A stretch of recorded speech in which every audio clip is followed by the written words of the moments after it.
Ladies and gentlemen, welcome back to another GothamChess recap video. This one is actually filmed at 3 AM and not at 12 at night as I usually do. You might be asking what we'll be watching today. Well, actually, I got really tired of those high-level games with unlimited amount of draws, so today we're gonna look at Chess Classic. In fact, we're gonna look at one of my old games. This game was played when I was only 16 years old against the Russian candidate master Vladimir Noskov. And you know he's a good player because his name is Vladimir.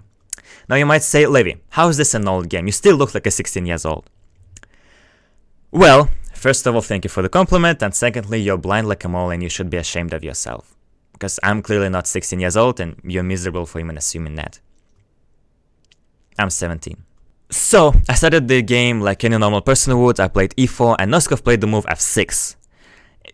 Now, I have to give a little backstory to this position because me and Noskov had an argument before the game about this exact move. Because this is the move I played once in a blitz game, and I clearly did it as a joke, okay? I'm not gonna play f6 on a serious level. Now, Noskov doesn't have a sense of humor. He doesn't understand the jokes.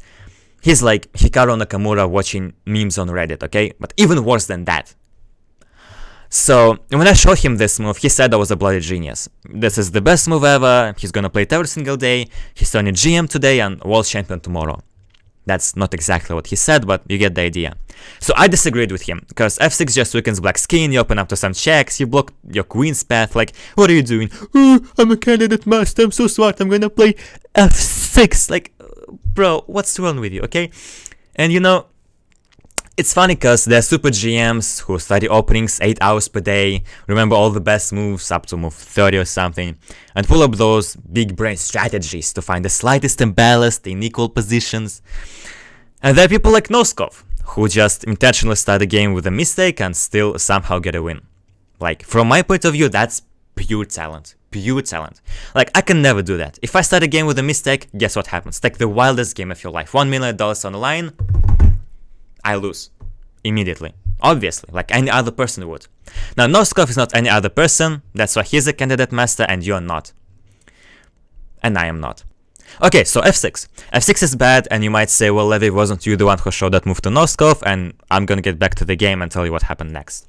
So, I played d4, take control of the center, and he answers with d6, with an idea to play e5. Now, what do you do when someone wants something? You don't give it to them. Kindness is not the solution, peace was never an option. Not in chess at the very least. So I play f4 to stop e5, e6, and I play bishop d3 to pressure his king in the future, and he plays g6. And that's when it hit me. I was being outplayed this entire time. I've fallen for one of the dirtiest tricks in the history of chess opening traps. The famous 8-pawn push variation. As you can see, black already made 4 moves, and all those 4 moves, black's been trying to push each of the pawns 1 move forward. And you might ask, well, Levy, what's the point of this opening? And their answer is trolling, domination, and bullying. Because if your opponent can push all the 8 pawns 1 step forward in the opening and you didn't do anything about it, you don't lose the game. You don't. You lose something more important. Your pride. Now, I didn't want to lose it, so I had to do something with this pawn structure, and I went for f5, which is not the best move by computer, but remember, computer doesn't have pride, unlike you. Unless you're watching this video. So, he completely ignores me, just like my ex did, and he plays knight a7, applying pressure to my f5 pawn. Now, in this position, in case you can't count, there are 3 black pieces attacking my pawn and only 2 pieces defending it. And if you studied math in school, you know that 3 is more than 2, and this pawn is under attack. So the good news is he can't troll me with his 8-pawn push variation, but now I'm about to lose my pawn, and I'm a sensitive guy, okay? I don't want to lose anyone, especially you watching this video right now. Please don't leave me, or this world, you matter and you're gonna do fine. Unlike me, cause my position is bad, I'm losing my pawn, I'm losing everything, it's really hard, okay? And the problem is, I'd love to move my pawn back and admit my mistakes, but I can't do that, because there are 2 things you'll never get back. Your pawn and your ex-wife. So I have to either take his pawn or protect mine. And I decided to do the second thing and play g4. Yeah, aggressive. Attack his king on move 6. Let him smell your dominance through your pawn chain. Okay, so he once again ignores me, plays bishop g7, I play knight h3. Now usually you don't want to place your knights at the side of the board, because they get pretty useless. But in this position it's actually good, because if my knight was standing on f3, he would be blocking my future rook on f1 and blocking a path for my queen, and as I said before, we are only attacking in this game because attack is everything. Now, one of my ideas which come here with the move knight h3 is actually g5. Not now, but somewhere in the future. And if he takes, then our knight is super active. But Noskov decides to be a good guy and play g5 for me. Now, what he does know is that it doesn't really work this way, because it's chess, but I didn't want to disappoint him, so I didn't tell him anything. And so, in this position, I actually knew exactly what's computer best move was, because I was totally cheating. The best move was actually to castle. And your king is now safe, your rook is on the f-file. And I actually saw that in the game. I saw this move in the game, I've calculated that far, which is the reason why I have to do puzzles all the time. But I also saw something different. I saw a different idea. The inner demon woke up and told me to eat, as if it was 1 AM and I had a depression. Welcome to the GothamChess Parodies. I found the most dirty sacrifice in this position, which is the move knight takes on g5. So he's finally not ignoring me. I got attention from my senpai, and after takes he castles. And the computer actually likes my sacrifice, and this is actually good for white, because white has 2 strong bishops, and all those pawns on the king's side are slowly climbing higher and higher to take out the king's life. So it's a scary position for black, and computer agrees with that. That's the first time computer actually agrees with me. Now the only problem is I can't push my f-pawn and g-pawn immediately, because my bishop is on the way, so I push my bishop away and he takes my pawn. And I would love to say it was a sacrifice, except it wasn't, because I gave my pawn away. Rest in peace. And you see, in life, when you lose someone, you have to move on. It's hard, but you have to let go of the past and see what's happening in the present. And in the present, my pawn on b2 is hanging, and behind it there's a juicy rook which is also hanging. So you see, if I was crying right now, I wouldn't make a correct decision and put my other pawn in danger. So I stopped panicking, I concentrated on the position, and played the most obvious rook f1! Because screw them pawns, I'm going for the mate. Point being, if he takes, I'm going to play f6, so he might die because of heart attack and I'll win the game. Except that didn't happen in the game, because he believed in me like no one else did, and he played queen e8. Because most of his pieces are trapped on the left side of the board, and he doesn't like being in jail, which is weird, I don't understand that. So I still play f6, unlucky he doesn't get a heart attack, and he responds with knight g6. And now I get a heart attack, cause my bishop is hanging. Oh no. Now I've already sacrificed one of my pieces, so losing another one wouldn't be too smart of a decision. But the problem is, I can't save all of them. I have to choose between rook and a bishop. And you know how much I love bishop pair. So I sacrifice the bishop, meanwhile attacking the bishop, cause if I can't have the bishop pair, no one can. That's actually an opinion of tsundere relationship. Now, he's not dummy, he's a candidate master. So he doesn't accept my trade and walks off. So now my rook isn't hanging, and now I can move my bishop away. Except there's also an f6 pawn hanging, and my point being, if the pawn dies, all my hopes and dreams die along with it. Now, I don't have that much hopes and dreams myself, I'm a realistic guy, but winning this game is clearly one of them. And so I decided to give away my bishop, but keep my pawn protected. If given a choice to sacrifice an adult or a child, always choose adult, cause children matter. So he kills it. And I play queen g4, because I feel bad for my bishop and I want to revenge. Unlucky me, he doesn't want to give me free stuff, so he pushes his knight back. And now I play h4. And look, all of my kingside pawns are active, they're angry as ever, they're serious. Look at them, they seek vengeance. They have some problem with black king, and blood is the only solution.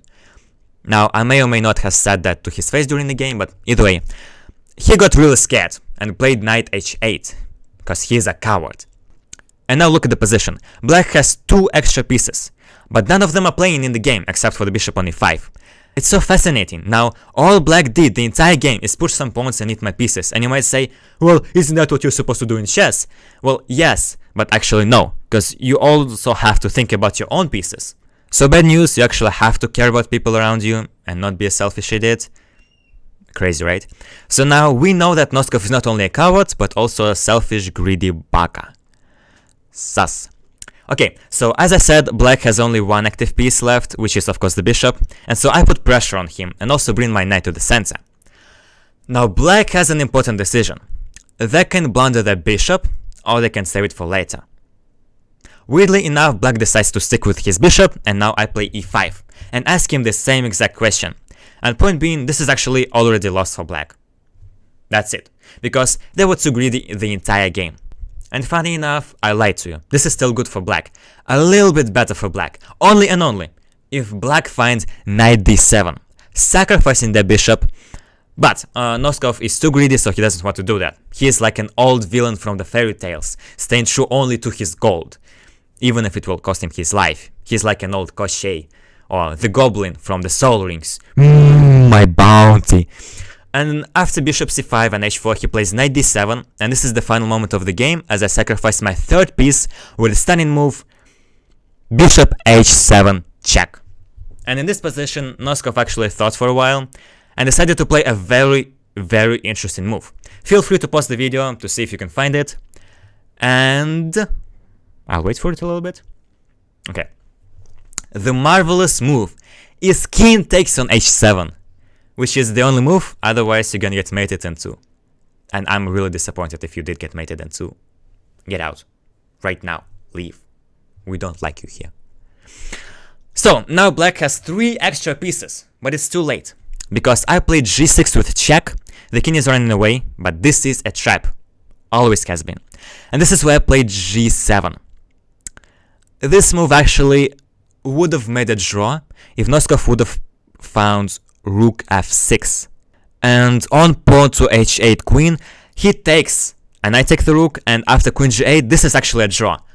But I actually saw that in my mind. In fact, I saw that move number 1, because all the computer variations are on the right side of the board.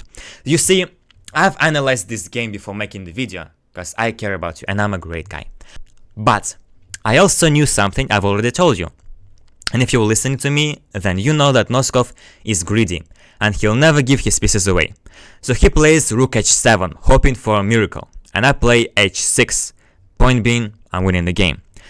And it was in this position when Noskov finally realized he's losing and decided to sacrifice his knight. He played knight takes f6. And for me, this feels like I'm being a small kid on the playground, and an old man stops and offers me a free candy. Now, when someone offers you a free candy, you have to always take, just like in checkers. Trust me on this one, okay? Because we live in a capitalistic world. You can sell that candy later, get some free money, and trust me, every penny counts. Welcome to the GothamChess Parodies. Here we teach small children economics. So, after he gave me his knight, he has nothing left to give away, rather than a victory. And after the move h7 check and rook h1, he resigned the game, because it's the checkmate in 1, and you never want to give your opponent a pleasure delivering you that. You always have to resign 1 move earlier to don't get humiliated, because you don't want that to happen to you. And so, yeah, that's it. That was one of the funniest games I've ever played against strong players. And if you watched until this moment, that means you enjoyed the video as much as I did, so subscribe to the channel. And yeah, thank you so much. Peace out. Get out of here. I've been recording for 1 hour 30 minutes, and I'm actually sweating because this thing is so hot, just like me and Levy. And boy oh boy, do I want to take it off,